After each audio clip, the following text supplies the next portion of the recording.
America's Choice High Skills or Low Wages was produced by NCEE's Commission on the Skills of the American Workforce, which included Laura DeAndrea Tyson, Director of Research of the Berkeley Roundtable on the International Economy at the University of California at Berkeley. Tyson has been a member of the Council on Foreign Relations. David Rockefeller, Chairman, 1970 to 1985, and would later be appointed Chairman of President Clinton's Council of Economic Advisors. America's Choice High Skills or Low Wages proposed that students receive a certificate of initial mastery and laid out guidelines for a workforce development program that would seek to influence public policy and legislation regarding CIMs and STW systems. It also greatly influenced the work of the United States Labor Secretary's Commission on Achieving Necessary Skills, called SCANS, begun likewise in 1990. In its reports, the SCANS recommended the establishment of a, quote, nationwide system of human resource development, assessment, and certification, end quote. It also instructed business that, quote, your responsibilities must include developing the human resources in your community, your firm, and your nation, end quote, and stated that learning SCANS know-how competencies will, quote, take place through employers and work-based education and should continue for a lifetime, end quote. Remember what I told you. The goal is to control every living human being on the face of this earth from birth until death. The school and the community mental health center will become the center of the community, and you will literally go to school from the time you're born until the time you die. And this is just another confirmation of what I've been telling you. Almost all of the recommendations of the SCANS reports were then incorporated into the 1994 Goals 2000 Act and the 1994 School to Work Opportunities Act. How do you like being called a human resource instead of people or human beings? You are now a source of productivity in the business sector. In September of 1990, 3 months after America's Choice was released, Robert Brecht's Polytechnical Education, a STEP, was published by the National Center for Research in Vocational Education at the University of California at Berkeley, with funding from the United States Department of Education. And in this document, ladies and gentlemen, one reads that, quote, the Soviet Union has developed a curriculum known as polytechnical education, rooted in Marxist-Leninist ideology. The German Democratic Republic has accomplished a good deal with its polytechnical education. The ideology of the Soviet education has blessed the melding of restructured academic studies and the preparation of students for skilled labor. That this should be carefully monitored for possible adaptation in American public education is not a far-fetched idea, end quote. In February of the next year, 1991, NCEE formed the New Standards Project, which included Hillary Clinton and likewise promoted the Certificate of Initial Mastery. In January 1996, New York State Attorney General Dennis Vacho opened an investigation into payments made by NCEE to Hillary Clinton and her Rose Law Firm between 1990 and 1992. Payments of $23,000 and $150,000 were made for work promoting NCEE's proposals to improve the skills of American workers. NCEE retained Mrs. Clinton from February 1991 through January 31st, 1992, to direct its workforce skills program. Mrs. Clinton did not report the money on her tax return. In addition, the tax-exempt NCEE enjoys state funding, and at least one of the payments may have been made during the 1992 presidential campaign. A recent call to the New York State Attorney General's office indicated that the investigation is ongoing. The New Standards Project published a concept paper, Effective Public Engagement, prepared for the Public Agenda Foundation. The concept paper indicates the standards will be national, and new standards, national tests, will rely on open-ended questions, which means subjective grading. The concept paper goes on to say that answers will be graded by more than one teacher, from school to school. Nationwide teams of teachers will look at the tests from different communities, and in describing who will set the national standards to be tested, the concept paper states that teachers, along with individuals from business and academia, will identify what they want high school graduates to know and be able to do. Outcome-based education is exactly what it is. Notice, folks, that parents are not mentioned anywhere.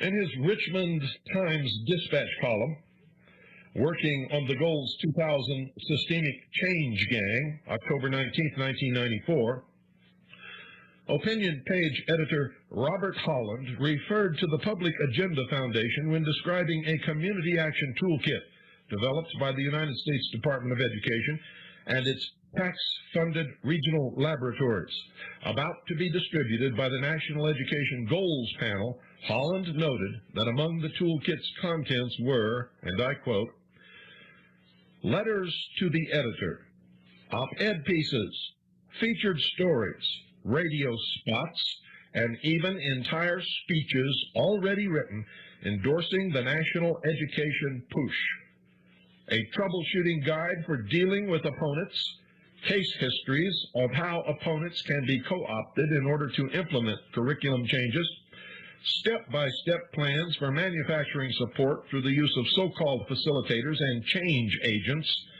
Change agents are people who steer public meetings toward a phony consensus. NCEE said one of its partners, the Public Agenda Foundation, already had been successful in designing and orchestrating citizen education campaigns in 5 communities. That's where the toolkit now comes into play, and sure enough, the Public Agenda Foundation's 7-stage journey to correct thinking is contained therein. At stage 1, citizens may not yet recognize that there is no going back to the basics in education. We must go forward to a set of new basics required for success in today's increasingly complex and competitive global economy, end quote. The New Standards Project, together with the National Alliance for Restructuring Education, include over half the students in the United States. In the same year as the New Standards Project was begun, 1991, various scans reports were released, including one in June of that year, recommending the establishment of a national system for certifying competency similar to Germany's, quote, Certificate of Mastery, end quote. In a scans report for America 2000, which was titled Skills and Tasks for Jobs, Chapter 3 provides information on 35 jobs. And the report states, quote, for each job, you will find the scans competencies and foundations rated in descending order of importance or criticality for that job, end quote. Curiously, for the job licensed practical nurse, of 17 foundation skills, arithmetic is listed as 11th and reading as 15th. For the job programming technician, the foundation skill, integrity, honesty, is listed as 13th, and the mathematics as 16th. And for the job hotel account executive, sales executive, the foundation skill, integrity, honesty, is listed as 11th, and arithmetic as last, 17th. Also in 1991, the Carnegie Foundation chairman David Hornbeck, a former out-based education consultant for the Business Roundtable, co-edited Human Capital and America's Future, which described an approach Hornbeck admitted might be subject to the charge of big brotherism. Governor Bill Clinton wrote an endorsement of the book, saying that it, quote, defines the very heart of America's opportunities for the future, an educated workforce, This book gives us a blueprint for achieving the dreams of so many people, end quote.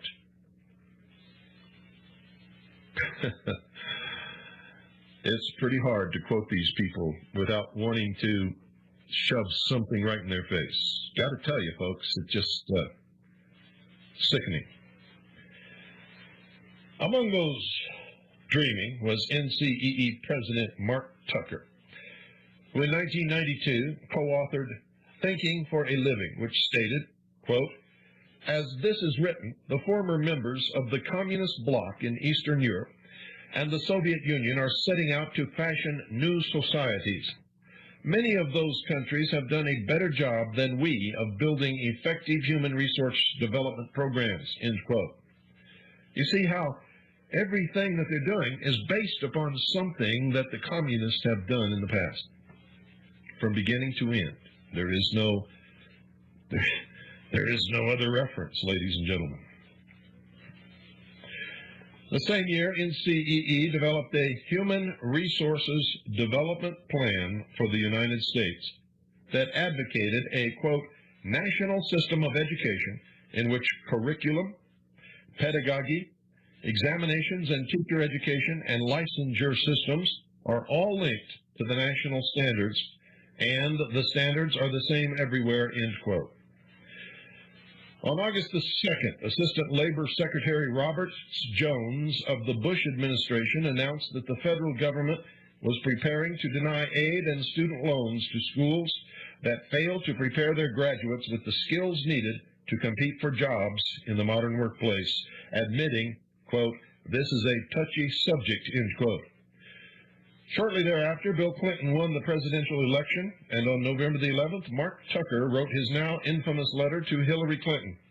In it, he informed her that he had just come from David Rockefeller's office, where they were celebrating Bill Clinton's election as president, because that would allow putting into place their agenda to integrate education into a national system of, quote, human resources development from cradle to grave for everyone. We propose that Bill Clinton take a leaf out of the German book, end quote.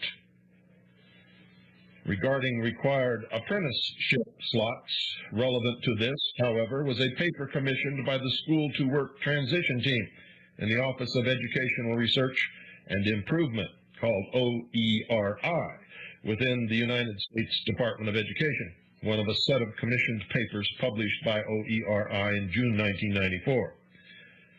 In this paper, ladies and gentlemen, quote, "Determinants and consequences of fit between vocational education and employment in Germany," end quote.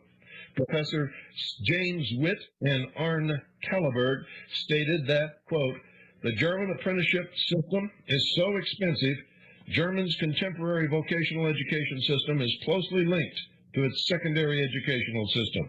At age 10, students are tracked in a rigid educational system. After initial assignment, movement between tracks is rare," end quote. In other words, once they have slotted your child for a certain vocational education or a certain place in industry or business, that's it. Apprenticeships are an important part of many STW programs, and Germany's apprenticeship program is often regarded as a model for us to emulate. It is a comprehensive system of training and certification for 377 specific occupations. However, Drs. Witt and Kalleberg also found that the German system's training of apprentices was extremely costly, and only about half of them eventually took jobs that fit their training. Many apprentice bakers eventually worked for Ford Motor Company, as a matter of fact.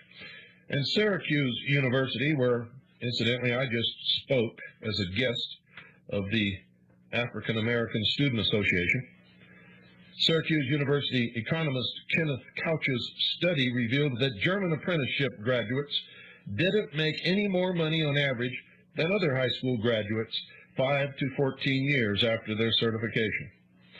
Furthermore, the San Francisco Chronicle economics editor, Jonathan Marshall, wrote in the March 1995 issue of Reason, quote, "America